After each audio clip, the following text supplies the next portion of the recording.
Hello everyone, welcome to my new mini blog. বহুত দিনৰ মূৰত আকৌ এটি নতুন ব্লগ আনিছো আপোনালোকৰ মাজলৈ।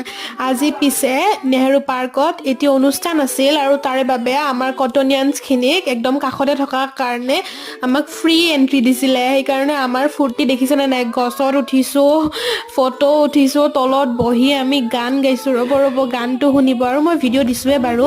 ৰোদ পুয়াবৰ কাৰণে মাটি বানুকা ৰোদ পুয়াবৰ কাৰণে মাটি বানুকা গোটেই কেইজনী লগ হলে আমাৰ বিৰাট উৎপাত হয়। মাজত দুটা ক্লাছ অফ থকাৰ কাৰণে আমি আহিছিলো আৰু এতিয়া যাবলৈ হৈ গ'ল। আৰু এইজনী বা কি হৈছে, মুখখন একেবাৰে ফুলা ফুলা আহি আছে। এয়া গুণগুণ আৰু কুহি টাইম হ'ব হৈছে আৰু সেইকাৰণে আমি আহি গ'লো।